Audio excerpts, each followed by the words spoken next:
বিনিয়োগের তালিকা জনসমক্ষে নিয়ে আসতে পারেন। মুখ্যমন্ত্রীর ভাষণে বিভিন্ন সময় আমরা আকাশ ছোঁয়া কিছু কর্মসংস্থানের ঘোষণা শুনেছিলাম। মুখ্যমন্ত্রীর বিভিন্ন ভাষণে বহু কর্মসংস্থানের গল্প আমরা শুনেছি, বহু চাকরির পরিসংখ্যান শুনেছি, কিন্তু সরকার শ্বেতপত্র প্রকাশ করে সেই তথ্য মানুষের সামনে নিয়ে আসতে পারেন। যারা বিভিন্ন সময় বিনিয়োগের কথা বলেছেন, তারা রাজ্যের অর্থনৈতিক সমীক্ষায় তাদের বক্তব্যগুলোকে কার্যত অনুপস্থিত রেখে দিয়েছেন। গতকাল অমিত মিত্র টুইট করে যে খবর জানিয়েছেন যে করোনা কালে এই রাজ্যের এমএসএমইতে ৬৩,০০০ কোটি টাকা বিনিয়োগ হয়েছে। কোথা থেকে এলো এই টাকা? কোন শিল্প নতুন করে খুললো পশ্চিমবঙ্গে? রাজ্যের মুখ্যমন্ত্রী লাগাতার ভাবে বলে গিয়েছিলেন পশ্চিমবঙ্গের সমস্ত কিছু বন্ধ আছে করোনার কারণে, মানুষ অনাহারে আছে, রাজ্য সরকার তার পাশে দাঁড়ানোর চেষ্টা করছে, কেন্দ্রীয় সরকারের কোনো সহযোগিতা নেই। মুখ্যমন্ত্রী মঞ্চে দাঁড়িয়ে বলেছেন যে তোমরা টাকা দাও, উনি ওনার ভাষায় বলেছেন যে কেন্দ্র টাকা দেয় যে আমি তাদের হিসাব দেব। মুখ্যমন্ত্রী বারবার বলেছেন জীবন এবং জীবিকা স্তব্ধ হয়ে গেছে করোনার কালে, কেন্দ্র সরকারের কোথাও কোনো সহযোগিতা নেই, রাজ্য প্রাপ্য টাকা থেকে বঞ্চিত হচ্ছে, কেন্দ্রের বঞ্চনা তত্ত্ব আমরা বারবার শুনেছি। কিন্তু আজ অমিত মিত্র কার্যত বেলা শেষে তিনি কেন্দ্রের সহযোগিতার কথাই পশ্চিমবঙ্গের মানুষের সামনে একটু ঘুরিয়ে তুলে ধরেছেন, আবার তাকে অভিনন্দন জানাচ্ছি। তিনি বলছেন ৬৩,০০০ কোটি টাকা সরকারি ব্যাংক থেকে, বিভিন্ন ব্যাংক থেকে বিনিয়োগ করা হয়েছে এমএসএমইর ক্ষেত্রে। আপনাদের মনে থাকবে যে কেন্দ্রীয় সরকার করোনা কালে মানুষের সঙ্গে যে অসুবিধা তৈরি হয়েছিল, এই করোনা অতিমারির সময় এই অভূতপূর্ব পরিস্থিতিতে অর্থনৈতিক ব্যবস্থা যাতে ঘুরে দাঁড়াতে পারে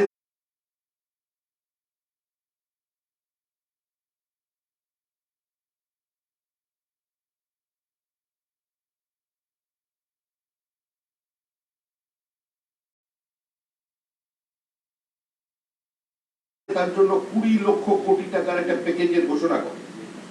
এখানে ফেব্রুয়ারি মাসে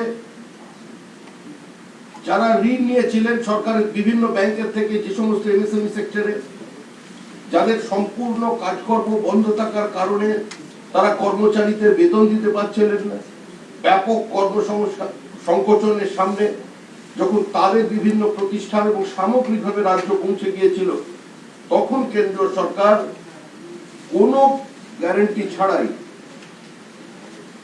কোনো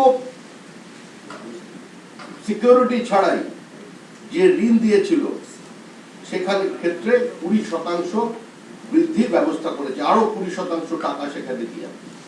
এখন প্রশ্ন হলো, একটা কারখানা যদি ১ কোটি টাকা তার ঋণ থাকতো ব্যাংকের কাছে, সেখানে যদি ১৫ জন মানুষের কর্মসংস্থানের ব্যবস্থা ছিল, করোনা কালে সমস্ত কিছু বন্ধ হয়ে যাওয়ার ফলে ওই ১৫টি মানুষ কর্মচ্যুত হয়েছে বা তাদের সংস্থা টাকা দিতে পারছে।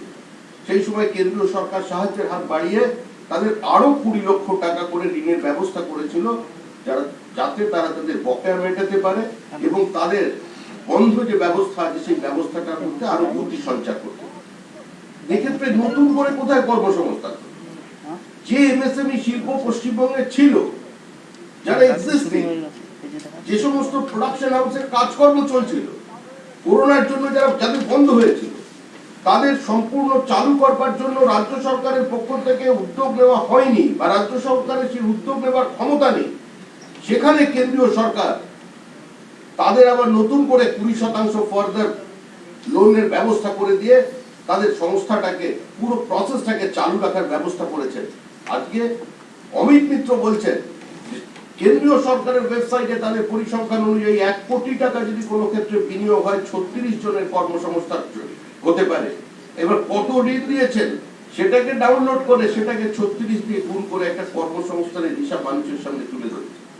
সুস্থ স্বাভাবিক মানুষ তারা দেখেছে তাদের প্রতিবেশীরা কি কজন নতুন চাকরি পেয়েছেন। নির্বাচনের আগে, নির্বাচনের বিধি ঘোষণা হয়ে যাওয়ার পর তারা নতুন তথ্য মানুষের সামনে নিয়ে আসছেন। সম্পূর্ণ অসত্য, সম্পূর্ণ বিভ্রান্তিকর আদপে মিথ্যাচার, গোটা 10 বছর যাবৎ যিনি এই রাজ্যের অর্থ ব্যবস্থার সম্পূর্ণ দায়িত্ব নিয়ে কার্যত এই রাজ্যটাকে একটা ডেপ ট্র্যাপে ঢুকিয়ে দিয়ে চলে গেলেন যাবার আগে, যিনি 1,94,000 কোটি টাকা ঋণ থেকে শুরু করে 5 লক্ষ কোটি টাকার সীমার দোরগোড়ায় পৌঁছে দিলেন, যিনি অর্থমন্ত্রী হওয়ার সময় বলেছিলেন we have entered into a vicious circle, আমরা পাপ চক্রের মধ্যে ঢুকে পড়েছি, সিপিএম এর পাপ কর্মের ফল আমাদের ভোগ করতে হচ্ছে। আজকে তিনি চলে যাবার সময় কোনো নতুন দিশা দেখাতে পারলেন না। সুস্থ অবস্থায় বাড়িতে বসে থাকলেন তিনি, রাজ্যের মুখ্যমন্ত্রী, তিনি ভোটার অ্যাকাউন্টে কার্যত তিনি তার ম্যানিফেস্টো পড়লেন, অনেক অবাস্তব ঘোষণা আমরা সেদিন শুনেছিলাম।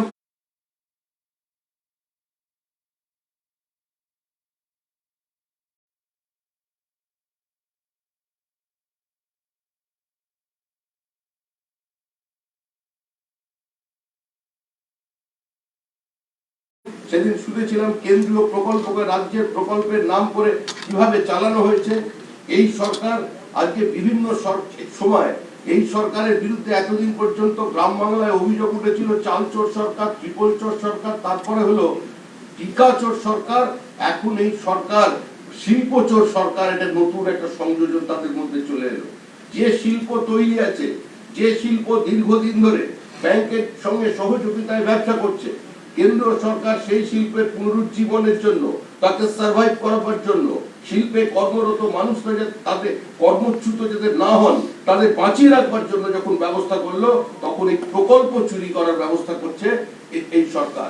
এই সরকার প্রধানমন্ত্রী আবাসের নাম বদলেছে, এই সরকার প্রধানমন্ত্রী গ্রাম সড়ক যোজনার নাম ভিন্ন নামে করেছে, এই সরকার প্রকল্প চুরির ব্যবস্থা করেছে, এই সরকার টিকা চুরির, এই সরকারের বিরুদ্ধে অভিযোগ এসছে, এই সরকার স্লোগান চুরির অভিযোগ সরকারের নামে এসছে, এবং সর্বশেষ যেটা এলো, এটা সার্বিকভাবে এটা একটা শিল্প চুরির ব্যবস্থা মানুষের সামনে নিয়ে এলো।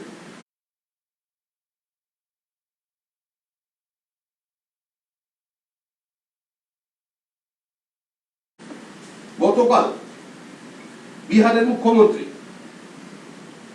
প্রাক্তন মুখ্যমন্ত্রী, যিনি মোষের খাবার খেয়ে নিয়েছিলেন এবং স্কুটারে করে মোষ বিভিন্ন জায়গায় ডেলিভারি করার রসিদ রেখে দিয়েছিলেন সরকারি তথ্যে, সিবিআই তদন্তের পর এই মুহূর্তে যিনি জেলে আছেন, তার কিছুদিন আগে পর্যন্ত সোনিজির আশীর্বাদে তিনি রেলে ছিলেন, রেল থেকে জেলে গেছেন, তার সুযোগ্য পুত্র কালকে এখানে এসেছে। আমি জানি না তিনি খৈনি বা গুটকা খান কিনা, না খাওয়াই স্বাস্থ্যের পক্ষে ভালো। মানে তিনি বা তার বিহার প্রদেশে যে মানুষরা জন্মেছেন, যে হিন্দিভাষী মানুষরা, তাদের নারীর টান আছে, যারা কর্মসূত্রে বা বৈবাহিক সূত্রে বা অন্য কোনো সামাজিক কারণে এই মুহূর্তে পশ্চিমবঙ্গে বসবাস করছেন, তারা মানে সেই গুটখাখোর মানুষগুলো, পান পরাগ মুখে নেওয়া মানুষগুলো, সেই খৈনিখোর মানুষগুলো, যাদের থুতুতে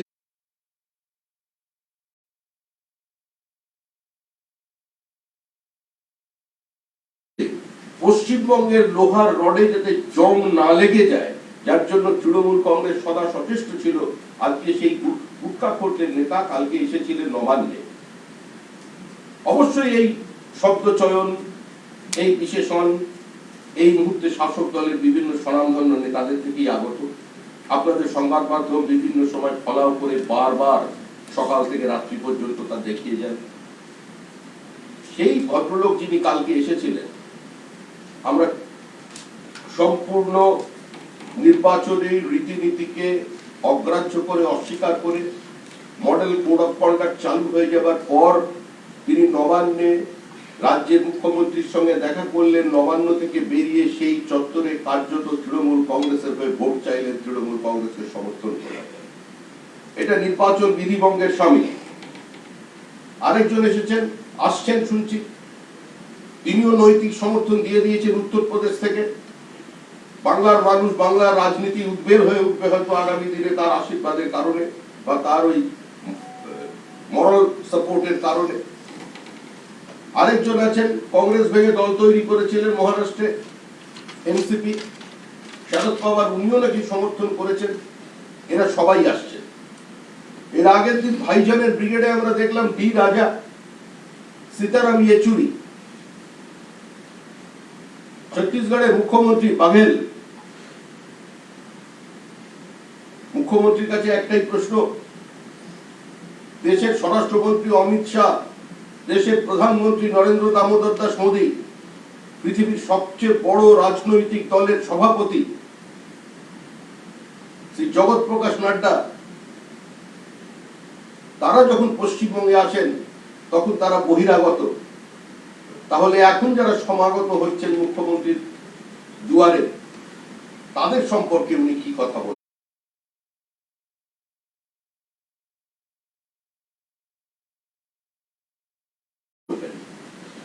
ভারতীয় জনতা পার্টি এ বিষয়ে কোনো চিন্তিত নয়। এরকম আরো সবাই আসুক, একটা বর্ণময় রাজনৈতিক মঞ্চ আমরা দেখব পশ্চিমবঙ্গে। এমনি তো ভাইজানের রাজনীতির কারণে পশ্চিমবঙ্গের রাজনৈতিক জল অনেকটা ঘোলা হয়েছে এবং রাজনৈতিক চর্চার বিষয়টা অনেকটাই মূল কেন্দ্র থেকে দূরে সরে গেছে। এখন রাজনীতি ভাইজানের আবর্তে ঘুরছে। এর মধ্যে থেকে আরো যদি কিছু লোকজন এসে ওই 2019-এর নির্বাচনের আগে ঠিক যেভাবে আমরা নবরত্ন কারি খাওয়ার জন্য বাঙালি প্রস্তুত ছিল, মানে 9টা মঞ্চে 9 দলের নেতা নিয়ে মুখ্যমন্ত্রীর অস্থির পদচারণা দেখেছিল, তারপরে যদি এরা আসেন একটু ভালো লাগবে। কারণ এর মধ্যেই কালবৈশাখী আসবে। এমন সময় নির্বাচন হয়েছে যে সময় আমাদের এখানে ঝড় বৃষ্টি হয়। এই কালবৈশাখীর মধ্যে যদি একটু দক্ষিণা বাতাস নিয়ে ওরা এদিক ওদিক থেকে আসেন, নিঃসন্দেহে ভালো লাগবে। কিন্তু যদিও এদের কোনো ফুড ভ্যালু নেই, সেটা মমতা বন্দ্যোপাধ্যায় বোঝেন, তৃণমূল কংগ্রেস বোঝে এবং পশ্চিমবঙ্গের অন্যান্য দল বোঝে। তাই এদের সম্পূর্ণ দূরে সরিয়ে দিয়ে আজকে যে রাজনীতি পশ্চিমবঙ্গে শুরু হয়েছে, এই রাজনীতি আমরা মানুষের দরজায় গিয়ে বলছি এটাই যে আপনারা কোন রাজনীতি চান। নতুন করে পশ্চিমবঙ্গের বিভাজন চান, নতুন করে পশ্চিমবঙ্গের মানুষকে, পশ্চিমবঙ্গের ভোটারদের, পশ্চিমবঙ্গের রাজনৈতিক ব্যক্তিত্বদের কেউ ব্ল্যাকমেল করবে, সরাসরি দীর্ঘদিনের জেতা সাংসদদের উপরে দাঁড়িয়ে কেউ ছিনিয়ে নেবার কথা বলবে, ভাগিদারির কথা বলবে, তারপরে এই গোটা দেশটা ভাগের মতো কথা বলবে। আবার 1947 সালের আগে পশ্চিমবঙ্গ ফিরে যাবে কিনা, আবার তার সেই অতীতের রেকর্ড গুলো, আমি জানি না আমাদের সিপিএম এর এখন সর্বোচ্চ নেতা মোহাম্মদ সেলিম কিভাবে গ্রুমিং করেছেন। কারণ অতীতের তার যে বক্তৃতা, যে ভাষণগুলো আছে, যে করোনা নিয়ে তার যে সব ঐতিহাসিক বক্তৃতা তিনি রেখেছিলেন, আজকে সেগুলো পশ্চিমবঙ্গের মানুষ আগামী দিনে সমর্থন করবে কিনা সেটা নিয়ে চিন্তা করবে। আমাদের বক্তব্য এটাই, আমাদের রাজনীতি অত্যন্ত স্পষ্ট। এই সাম্প্রদায়িক মেরুকরণের বিরুদ্ধে, এই ঘৃণ্য পশ্চিমবঙ্গের থাবা বসানোর বিরুদ্ধে, পশ্চিমবঙ্গকে ভাগিদারির নাম করে পশ্চিমবঙ্গ ভাঙার চক্রান্তের বিরুদ্ধে বিজেপি শেষ পর্যন্ত লড়াই করবে। ধন্যবাদ। সবিকদা, যে কথা আপনি বলছিলেন বহিরাগতদের আসার কথা, তেজস্বী যাদব, অখিলেশ যাদবের নাম না করে আপনি বললেন, কিন্তু একটা চর্চা শুরু হয়েছে যে তৃণমূল অনেকদিন ধরে বলতো আপনারা বহিরাগতদের উপর ভরসা করে রয়েছে, এখন আপনারাও তৃণমূলের বিরুদ্ধে একই হাতিয়ার পেয়ে যাচ্ছেন যে ওরাও বহিরাগতদের নিয়ে চলছে। এই একটা কোনো বাধ্যবাধকতা কি তৈরি হচ্ছে যে দুই দলকেই বহিরাগতদের উপর ভরসা করতে হয়? একটা সর্বভারতীয় রাজনৈতিক দলের সভাপতি, তার সাধারণ সম্পাদক, তার এমএলএ, এমপি, মুখ্যমন্ত্রী, তারা আসবে না? এটা তো পারসেপশনে আমরা প্রথম দিন থেকে বলছি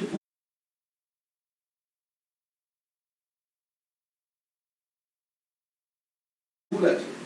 আমাদের পরিবার বড় পরিবার, আমাদের পরিবার সমন্বয় পরিবার। তৃণমূলের পরিবার দুজনের পরিবার, ছোট পরিবার, সুখী পরিবার, ওরা বেশি মানুষকে ভালো লাগে নিতে চায় না, কারণ ছোট ফ্ল্যাট, আমাদের বড় বাড়ি। তো দুটো বাড়ি লাগানোর মধ্যে একটা তফাৎ আছে, সেটা তারা করছে। এখন কেউ যদি বিশ্বাস করে যে তেজস্বী যাদব এসে বক্তৃতা করবেন আর গোয়াবাগানের সমস্ত মানুষ হই হই করে ছুটে এসে হাতে খৈনির প্যাকেট কিনে নিয়ে সবাই ভোট দিয়ে দেবেন তৃণমূল কংগ্রেসকে, বা কেউ যদি মনে করেন অখিলেশ যাদবের বক্তৃতা শুনে শুধু উত্তরবঙ্গের কোন প্রত্যন্ত গ্রামের মানুষ তার বক্তৃতায় প্রভাবিত হয়ে নতুন করে তৃণমূলের ছাড়া পতাকা আবার ধরে নেবেন, কেউ যদি মনে করেন কৃষক নেতা শারদ পাওয়ারের বক্তব্য শুনে আরামবাগের ভোটার ফলাফলটাই পুরো ঘুরে যাবে, আলু চাষিরা তৃণমূলের পক্ষে যাবে, যাদের আত্মহত্যাটাকে কার্যত পারিবারিক কলহ বলে তৃণমূল চালিয়েছিল, তাহলে তারা আনন্দিত হতে পারেন। আমি তো আবার বলছি, এটার কোনো ফুড ভ্যালু নেই, আমরা এ নিয়ে চিন্তিত নয়, কিন্তু যে পারসেপশনটা এখানে তৈরি করা হয়েছে, যে অপপ্রচারটা চলেছে, যে নতুন ন্যারেটিভ তৃণমূল কংগ্রেস উগ্র প্রাদেশিকতার রাজনীতি নিয়ে এসেছিল, আজকে সেই পথে, সেই নিজেদের হাঁটা পথেই আজকে তারা, আমি সখাত সলিলে ওই যে আছে না ওই রকম, হ্যাঁ, দোষ কারণ নয় আমারই, সেই সময়টুকুনি এসে গেছে। আমরা এইটুকুনি মনে করিয়ে দেওয়ার জন্য রাজনৈতিক কারণেই মানুষের কাছে সকলকে নিয়ে আসতে পারে। সমস্ত অবিজেপি শাসিত রাজ্যের মুখ্যমন্ত্রীদের স্বাগত। ইতিহাস না জানা ছত্তিশগড়ের মুখ্যমন্ত্রী বাঘেলকে আবার স্বাগত। উনি সারা পশ্চিমবঙ্গে এসে বক্তব্য রাখুন কংগ্রেসের সম্পর্কে। উনি আবার পশ্চিমবঙ্গে এসে সীতারাম ইয়েচুরির হাত ধরে উনি একবার বলুন, আবার যে কি সুন্দর বলছিলেন বিপিন পালের গল্প, একবার বলুন 150 বছর দেশবন্ধু চিত্তরঞ্জন দাসের উদযাপিত হচ্ছে, কোথাও কংগ্রেস বা তৃণমূলের কোন সভা হয়েছে চিত্তরঞ্জনের জন্য? তোমরা সাংবাদিকরা একটা ইনস্ট্যান্ট দেখাতে পারবে গোটা পশ্চিমবঙ্গে 150 বছর চলছে দেশবন্ধু চিত্তরঞ্জন দাসের, নেতাজি সুভাষচন্দ্র বসুর দীক্ষাগুরু, কলকাতা কর্পোরেশনের আধুনিক চেহারা, কলকাতায় কর্পোরেশন আন্ডারে তার শিক্ষা এবং স্বাস্থ্য ব্যবস্থা যিনি ইন্ট্রোডিউস করেছিলেন, যিনি মাত্র তার 8 বছরের রাজনৈতিক জীবনে গোটা ভারতবর্ষের রাজনীতিকে প্রভাবিত করেছিলেন, যিনি কংগ্রেসের নির্বাচিত সভাপতি হয়েছিলেন, যিনি কলকাতার মাটিতে দাঁড়িয়ে গান্ধীজির খিলাফত আন্দোলনের ডাককে বিরোধিতা করেছিলেন, নিজেদের বক্তব্যকে এস্টাবলিশ করবার জন্য কংগ্রেসের সর্বোচ্চ নেতৃত্বদের কথাকে যিনি প্রভাবিত করেছিলেন, সেই দেশবন্ধু চিত্তরঞ্জন দাস, যার লিগ্যাসি কংগ্রেস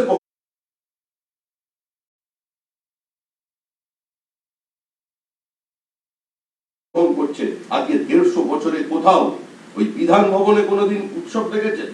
কোনোদিন দেখেছেন তৃণমূল যে নামটা সঙ্গে রেখে দিয়েছে কংগ্রেস? তৃণমূল তো হওয়ার সাহস হয়নি, কংগ্রেসকে জুড়ে রেখেছে। দেশবন্ধু চিত্তরঞ্জন সম্পর্কে এই 150 বছরে একটা কথা উচ্চারণ করেছে। এসব রাজনীতি নিয়ে আমরা চিন্তিত। সুমিতা, সেটা হচ্ছে যে আব্বাস সিদ্দিকী যে ব্রিগেডে বক্তৃতা দিলেন বা প্রচুর লোক এলো, আজকে দেখা যাচ্ছে যে আইএসএফ এর সমর্থকদের বাড়ি থেকে বোমা, গুলি ইত্যাদি পুলিশ উদ্ধার করেছে। কি বলবেন? তাদেরকে ধরা হচ্ছে ভাঙড়েতে, আইএসএফ এর সমর্থকদের বাড়ি থেকে এইসব উদ্ধার করা হচ্ছে, কোনোভাবে যুক্ত আছে এই দুটো বিষয়? কি বলা যায়, আমরা তো জানি এরা একটা বিশেষ ধরনের শান্তিকামী মানুষ। এই আইএসআই না আইএসএফ কিসব না হয়, এরা সেকুলার হয়েছে। বাংলার মানুষ আমাদের সাম্প্রদায়িক মনে করছে, ওদের যদি সেকুলার মনে করে করবে। আমাদের মাথা খোলা কপাল নিয়ে শ্রমিক ভট্টাচার্য সাম্প্রদায়িক, আর মাথায় একটা আমি ফিক্স করে দিলি আমি সেকুলার, এটা তো হতে পারে না। এটা মানুষ সুস্থ চিন্তা করবে। এদের সঙ্গে এরা মাঝখানে একটা পেয়ে গেছে রসদ, কারণ পরিস্থিতি জমি তৈরি করে দেওয়া। দীর্ঘ 34 বছরের সিপিআইএম এর রাজনীতি বন্ধ কারখানার গেটে দাঁড়িয়ে মন্দির মসজিদ লড়াই নয়, সেই রুটি রুটির লড়াই। সিপিআইএম এর এই রাজনৈতিক অবস্থান এবং গত 10 বছরের লাগাম ছাড়া তোষণ তৃণমূল কংগ্রেসের বিভাজনের রাজনীতির কারণে আজকে এই সমস্ত ফোর্স পশ্চিমবঙ্গে মাথা তুলে দাঁড়ানোর সাহস করছে। ওয়েসির মতো নেতারা কলকাতায় আসবে, এসে সভা করবার সাহস দেখাচ্ছেন, এবং এরা আজকে টার্মস এন্ড কন্ডিশন ডিকটেট করবে। ওই নেতা, এসব কংগ্রেস কোনো ব্যাপার নয়, সিপিএম কোনো ব্যাপার নয়, নেতা ওই। আমি আবার বলছি, তৃণমূলের অনুপ্রেরণার কারণেই এটা হয়েছে। তৃণমূলের অনুপ্রেরণায়, মোহাম্মদ সেলিমের প্রযোজনায় বিধ্বস্ত ভগ্ন দশায় বামফ্রন্ট এবং মুর্শিদাবাদ কংগ্রেসের এই জোট, এই জোটের আমরা ভবিষ্যৎ কি, এই জোট পশ্চিমবঙ্গকে কোথায় নিয়ে যেতে পারে, পশ্চিমবঙ্গের মানুষেরা বিচার করবে। এবং বিশেষ ধরনের শান্তিকামী মানুষদের সম্পর্কে আমাদের দায়িত্ব বাংলার মানুষকে সচেতন করার, যে বিভাজন নয়, সাম্প্রদায়িকতা নয়, সমন্বয়ের রাস্তায় চলুন। পশ্চিমবঙ্গকে 44 বছর পরে একটা নতুন ন্যারেটিভ পশ্চিমবঙ্গে তৈরি করুন। পশ্চিমবঙ্গে শিল্পায়ন ঘটুক, কর্মসংস্থানের সুযোগ দিয়ে। দেখা যাচ্ছে যে রাহুল গান্ধী তিনি হচ্ছেন কখনো সমুদ্রে ঝাঁপ দিচ্ছেন, কখনো মঞ্চে নাচছেন। প্রিয়াঙ্কা গান্ধী তিনি চা পাতা তুলছেন, দরিদ্র বাড়ি গিয়ে বাচ্চাকে কোলে তুলছেন। কি হচ্ছে, মানে কি কারণ, কি মনে হচ্ছে আপনাদের? কোনো কাজ না থাকলে মানুষ কি করবে? নির্বাচন চাই না, নির্বাচনটা কোনো বিষয় না। বিষয়টা হচ্ছে কোনো মানুষের যদি পর্যাপ্ত কর্মসংস্থান, বাসস্থান বা অন্য সমস্ত কিছু ব্যবস্থা থাকে, আর তার যদি কাজ থেকেও কোনো কাজ না থাকে, তাহলে সে কি করবে?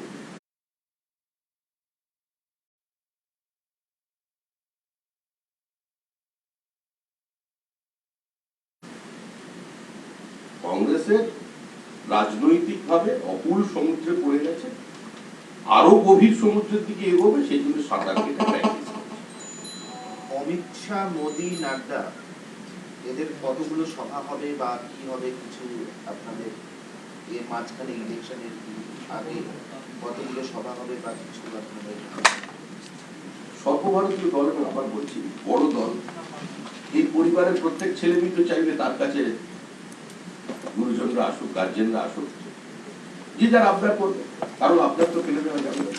সবাই বলছেন আমার ওপরে যেতে হবে, আমার সাব ডিভিশনে যেতে হবে, আমার বিধানসভায় যেতে হবে। তো সবাইকে মিলিয়ে মিশিয়ে দুটো 54টা বিধানসভার মধ্যেই যাতে সর্বভারতীয় অন্তত 3জন নেতার যাতে একটা স্পর্শ থাকে, মানে সব জায়গাতেই যাতে তৃণমূলকে একটু অনুরাগের ছোঁয়া দিয়ে যাওয়া যায়, তার জন্য পার্টি সচেষ্ট এবং তারাও আগ্রহী।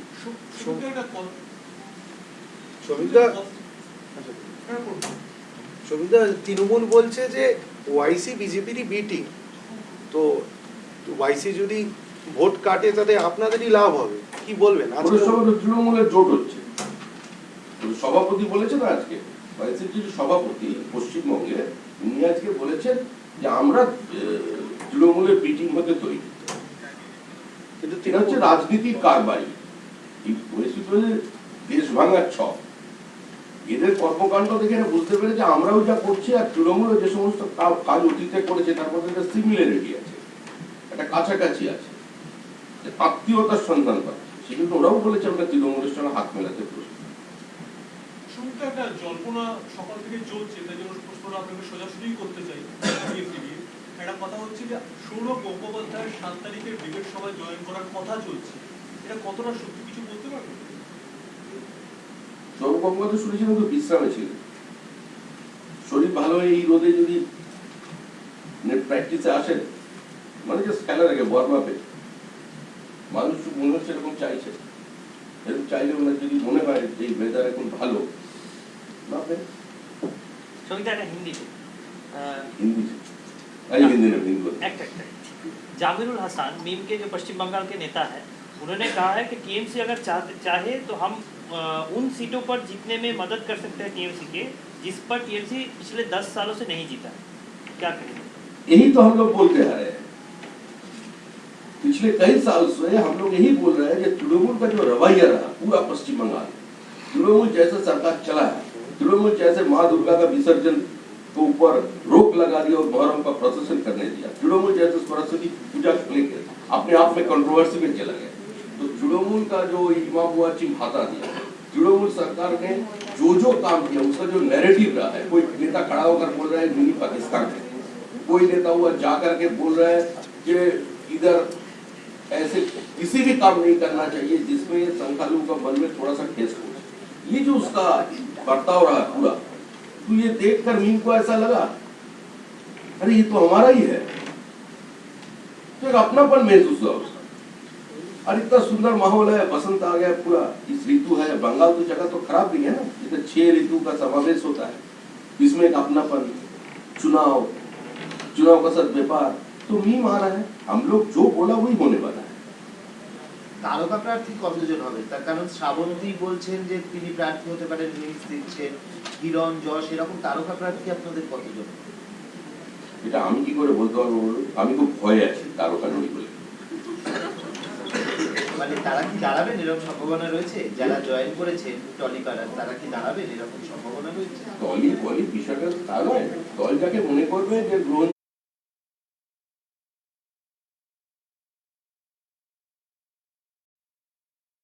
যোগ্যতা আছে, মোটামুটি এগেলে এ হাত নাড়লে ওদিক থেকেও মানুষ হাত নাড়বে, এরকম যাদের মনে করবে।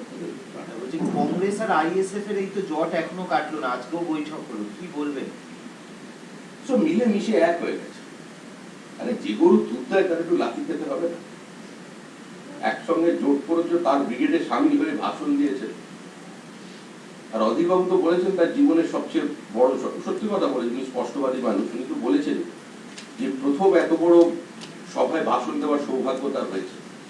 তো যার সভায় এত বড় সভায় সুযোগ হয়েছে, যে জোটের নেতা, তার কথা তো শুনতে হবে। আচ্ছা, আজকে উত্তরপাড়ায় রথযাত্রা আটকে দেওয়া হয়েছিল, সকাল থেকে তৃণমূলের সঙ্গে গন্ডগোল, তাদের অভিযোগ যে তাদের দিকে কটূক্তি, তাদের পার্টি অফিসে মাইক বাজিয়ানো হচ্ছিল। একটা কোনো জায়গায় কেউ আমাদের ভিডিও ক্লিপিং শোনাতে পারবে, বক্তৃতা শোনাতে পারবে যে আমাদের কেউ কখনো মুখ্যমন্ত্রীর বিরুদ্ধে বা কোনো বড় নেতার বিরুদ্ধে কোনো অশালীন কথা ব্যবহার করেছে, আর তৃণমূল যেভাবে আক্রমণ করছে। আমরা তো ওদের সঙ্গে পুলিশ আছে, এখনো যেহেতু এমসিসিটা খুব ভালোভাবে চেপে বসেনি, বেলা শেষে এখনো কিছু লোক মাথা উঁচু করে লাফালাফিরা করছে। আমরা বলছি আমরা শান্তি চাই, কিন্তু তৃণমূল শুনছে না। আমরাও কতদিন আমাদের কর্মীদের আটকে রাখবো? শ্রমিকরা, আপনি তেজস্বী যাদব এসে নবান্নের মুখ্যমন্ত্রীর সঙ্গে দেখা করেছেন, সেটা নির্বাচনী বিধিভঙ্গের বলে অভিযোগ করেছেন।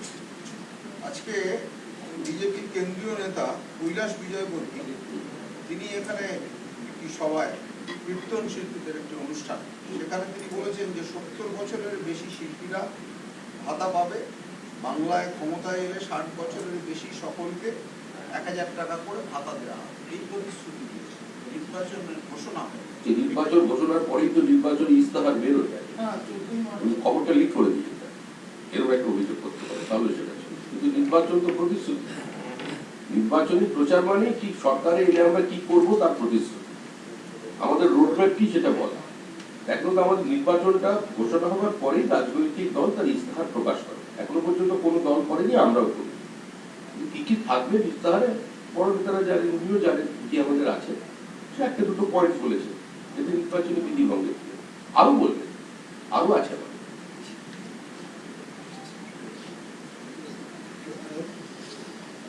নির্বাচনী প্রার্থী তালিকা ঘোষণা চূড়ান্ত করার সময় আপনারা কোন দিকে লক্ষ্য রাখবেন? নির্বাচনী প্রার্থী তালিকা চূড়ান্ত করার সময় আপনারা কোন দিকে লক্ষ্য রাখছেন? অমিত শাহ যেদিকে লক্ষ্য রাখবে, জেপি নাড্ডা যেদিকে লক্ষ্য রাখবে, ওই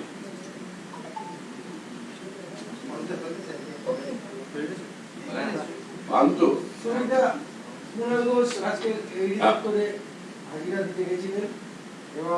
বেরিয়ে এসছেন কি? তাহলে সেই ঠোকারটা শুনেছি, ঢোকার সময় বলে গেছেন যে আমরা যেরকম সহযোগিতা করছি, ডাক পাচ্ছি, যারা দল বদল করে বিজেপিতে গেছে তারাও যেন ডাক পায়, তারাও যেন না বাঁচতে পারে। গরমের মধ্যে ডাকাডাকি করতে বলছি, হ্যাঁ না কুণাল ঘোষের সঙ্গে বিজেপির তো কোনো বৈরিতা নেই। বিজেপি বারবার কুণাল ঘোষের অসহায়তার কথা মানুষের সামনে বলার চেষ্টা করছে, টিভি প্যানেলে বলেছে, বক্তৃতায় বিজেপি নেতারা বলেছে যে কুণাল ঘোষের সঙ্গে যে আচরণ পশ্চিমবঙ্গ সরকার করেছে এত অমানবিক, হ্যাঁ, এই ধরনের দৃষ্টান্ত যে স্থাপন করেছে পশ্চিমবঙ্গ সরকার, এত অসহিষ্ণু সরকার আমরা ভারতবর্ষে কোথাও দেখিনি। একটা মানুষ অসুস্থ, একটা মানুষ বারবার বলছেন আমাকে চিকিৎসার সুযোগ দাও, একটা মানুষ বারবার সরকারের কাছে আবেদন করেছেন আমার মা অসুস্থ, আমাকে একবার বাড়ি যেতে দাও, সরকার থেকে একটা থানা থেকে আরেকটা থানা, একটা জেল থেকে আরেকটা জেলে দিয়েছে। একটা মানুষের গোটা মুখে দাঁড়িয়ে হয়ে গেছে, দেখে বোঝা যাচ্ছে যে দাঁড়ানোর মতো অবস্থায় নেই, তাকে সেই সময় কোর্টে নিয়ে যাচ্ছে একজন সাংবাদিক।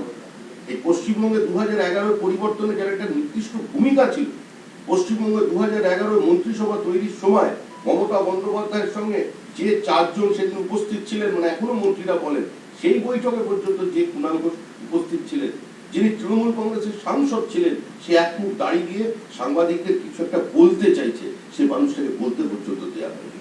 এত অমানবিক আচরণ সরকারের, এত অসহিষ্ণু আচরণের কথা আমরা বারবার তুলে ধরেছি। আমাদের সঙ্গে কুণাল ঘোষের কথা বলি, উনি এখন বলছেন আমাদের বিরুদ্ধে, আরো বলবেন, গণতন্ত্রের তাকে স্বাগত জানাচ্ছে, উনি যত বলবেন সেটা হয়তো পৃথিবীর পক্ষে মঙ্গল হচ্ছে। আমরা তাকে ভালো রাখতে চাই, ভালো দেখতে চাই, তাকে আরো সক্রিয় দেখতে চাই, তাকে আরো আমরা ভোকাল। সমিতা, আজকে থেকে অফিসিয়ালি নমিনেশন শুরু হলো 2রা মার্চ, 9 মার্চ অব্দি প্রথম দফার মনোনয়ন দেওয়া। সেক্ষেত্রে প্রথম দফার প্রার্থীদের প্রার্থী তালিকা বিজেপি কবে প্রকাশ করছে? বিজেপির তো প্রার্থী তালিকা হট করে রাজ্য থেকে হয় না, আমাদের নির্দিষ্ট প্রক্রিয়া আছে। বিজেপির প্রার্থী তৈরি আছে, প্রার্থী তালিকাও তৈরি আছে, ঠিক দিনক্ষণ দেখে আমরা চাই। সারা টক উঠেছে খেলা হবে তো সেই খেলার পরিপ্রেক্ষিতে কিরকম খেলা উঠে আসবে বলে মনে করছে? আমি বলছি ভোটের পরে দেখা হবে। থ্যাংক